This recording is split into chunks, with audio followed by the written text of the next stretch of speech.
Right. So let's unpack this. Imagine a world where humanity decides the only way to save itself is to scientifically force its own evolution. It's the classic setup, right? Totally. We've seen it 1,000 times. But usually, you get shiny utopias or maybe a Mad Max kind of desert. Right. In Humanimals, Volume 1, by Summer and Bote, we get something wetter. We get a glass dome, damp walls covered in glowing algae, and a population that isn't just dying, it's actively de-evolving into nightmares. We are talking about a post-apocalyptic scenario where the cure didn't just fail, it decided to eat the patient. It is such a visceral image. And what really stands out, and what we want to get into in this deep dive, is that this isn't just a creature feature. It's a story about the arrogance of biology. Oh, absolutely. We're looking at this city, Tempest, and it feels incredibly claustrophobic. You mentioned the dome, but the text, it describes the light as sickly and pale. Yeah. It sets the tone immediately. This isn't a world that's on fire. It's a world that is rotting. Exactly. It feels like the walls are sweating. So let's set the stage properly. We're in Tempest. 50 years ago, this biologist, Dr. Ileana Greaves, she has this bright idea. She looks at humanity and thinks, you know what we need? More claws. Right. She wanted to give us superhuman strength, better senses, by merging our DNA with animals. Which on paper, it sounds like the start of a superhero origin story. Yeah. We always want to be faster, stronger, better. Of course. But in practice, biology is, well, it's messy. It doesn't really like to be hacked. The experiment, pretty predictably, it just failed catastrophically. Right. So it's not just that it didn't work. No, the subjects didn't just get the cool animal powers, they lost the essential human software. They became the humanimals. They gained all the predatory instincts, the aggression, but their human reasoning just dissolved. Yeah. Or, well, that's what everyone thought. And now 50 years later, they run the streets. Humans are just prey, hiding in these little metal cubicles. Which brings us to our protagonist, Michaela. She's living in this metal box, just terrified, trying to survive the night. And right out of the gate, the book does not ease you in. She wakes up to a scream, looks out her window, and sees a humanimal. And not just any humanimal. The description here is so specific and terrifying. It's a reptilian one. Yeah, the lizard guy. Black scales, yellow eyes, these curved claws. It's perfectly adapted for this damp, dark city. But this is where the book really separates itself from, say, a standard zombie survival story. The creature finds Michaela, it tears through her door, but it doesn't kill her immediately. Instead, it does something that, it just chilled me to the bone. Yeah, this moment gave me actual goosebumps. It carves a message into her wall. It carves, "We are the future." Just, wow. That is the turning point. It's so horrifying. If a bear breaks into your house, it's looking for food. Right. If it breaks in and writes a manifesto on your drywall, that is a whole different problem. Precisely. It implies intelligence. It implies an ideology. Animals hunt for food or for territory. Yeah. They don't leave political slogans. Yep. This suggests that the humanimals aren't just mindless beasts. There's a consciousness there, maybe a collective one. They see their state not as a mistake, but as the next step. And they think they're homo superior. Exactly. So Mikhail realizes she can't just hide anymore. The hide-and-wait strategy is officially dead. She flees into the streets and runs right into Adrian. And he's got this great scavenger vibe, tattered cloak, carrying an electrified staff. He saves her, and they head to an underground shelter run by this woman named Mother Elise. Mother Elise. She's an important archetype here. She's the resistance, but more than that, she represents the memory of what humanity used to be. In a world of monsters, she's holding onto culture, onto empathy. But even there, in the shelter, the book makes it so clear safety is an illusion. Oh, completely. The dome is a cage, and you're just in there with the tigers. They get attacked again, this time by a wolf-like hybrid, and in the aftermath, Michaela finds a clue. A massive black feather. And Adrian sees this thing and just goes pale. He calls it a mark. And this really acts as a narrative hook. Up until now, the threat has been physical, teeth and claws. Yeah. The feather implies a hierarchy. Right. It's proof that there's something else out there, something bigger and darker than the standard ones they've been fighting. This feather is what kicks off their real mission. They decide they can't just survive. They have to find answers. And those answers are in the Omega District. The Omega District. I love a good forbidden zone. Oh, yeah. It's the part of the map that's painted bright red. But as they travel there, the environment, it starts to shift. It stops being just ruins and industrial decay and starts becoming organic. This is where Bate just leans right into the bio-horror. The text describes the walls as pulsing. Ugh. like living tissue. The city itself is being infected by this genetic tampering. Yeah, I hate that. If the walls of my apartment started pulsing, I am moving out immediately. Mhm. But it really sells the idea that the infection isn't just in the people, it's everywhere. It blurs the line between the built environment and the biological one. Hmm. So they go in, they navigate these throbbing corridors and find a central chamber, and inside is a cage. But what's in it? It's not a wolfman or lizard guy. It's holding. No, it's hard to even classify A it. blob. A nightmare blob. The text calls it an amorphous mass with dozens of glowing eyes, Uh-huh. a shapeshifter. It doesn't have a fixed form. Yeah.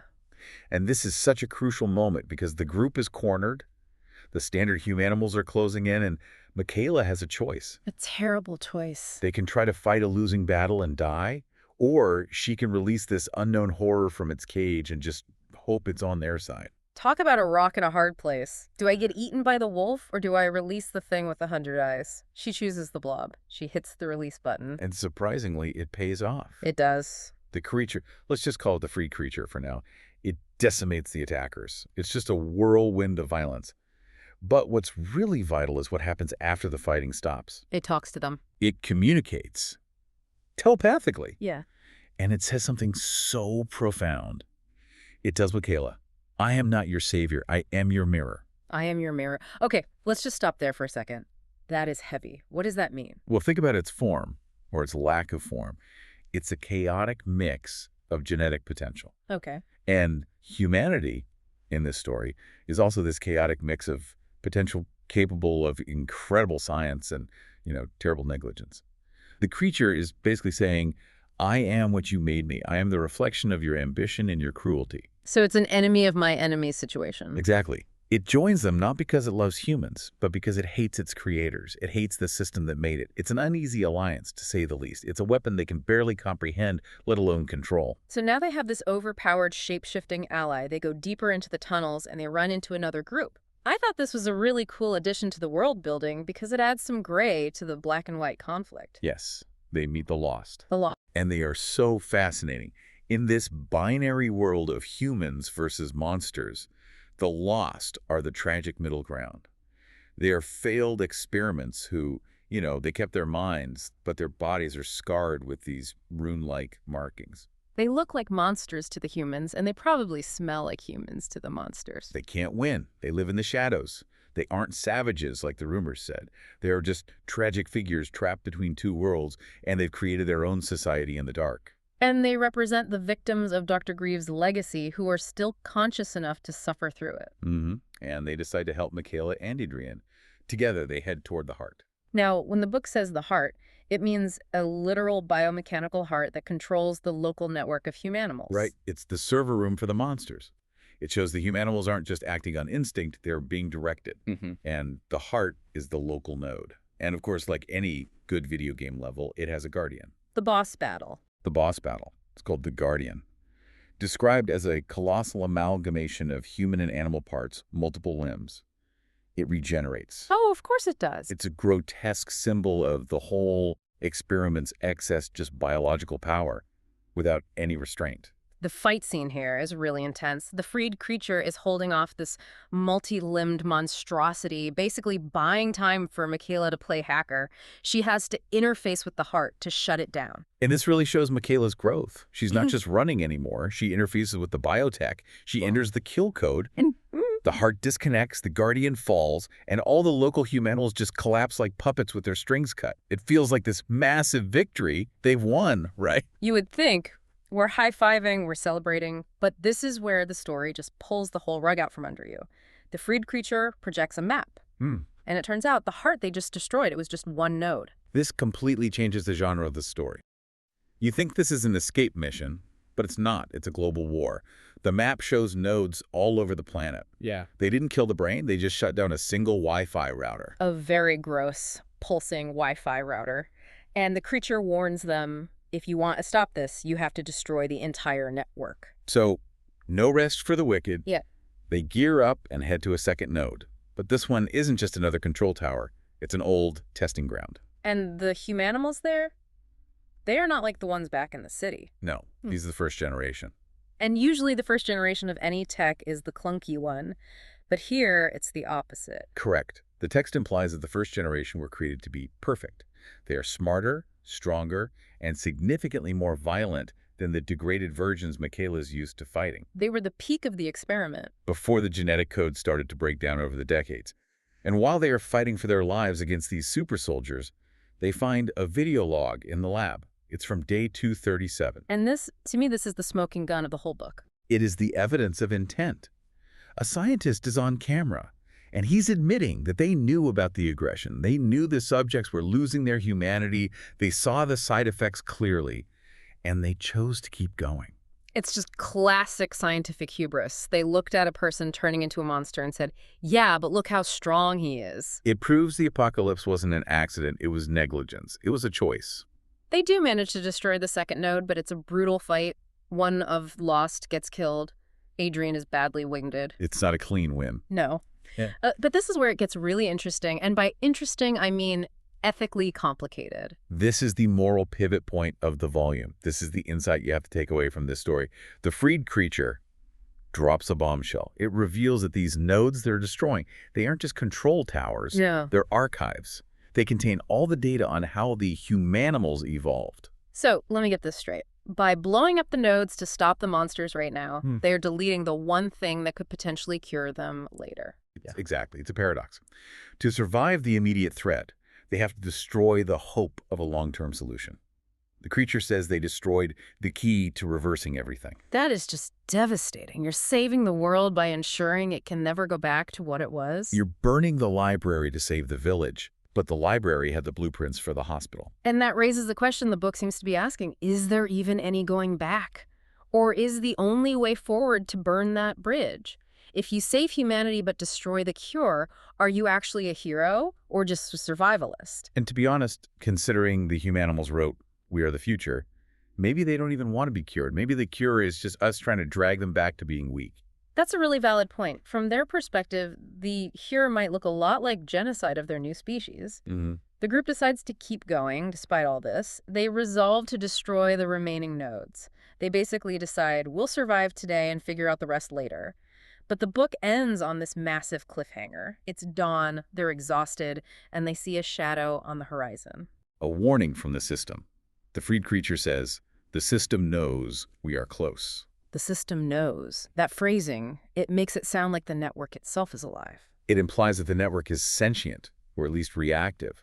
It's not just sitting there waiting to be turned off. It's hunting them back. It reframes the whole antagonist. It's not Dr. Greaves anymore. She's long gone. It's not the individual creatures. It's the system itself. So what does this all mean? We've got Michaela, Adrian, Mother Lise, the freed creature, and the last of the lost, all standing in the ruins, facing a massive shadow, knowing that saving humanity might mean destroying the cure for it. That is a bleak place to leave us. It really is. And it reflects that central theme of evolution as the enemy.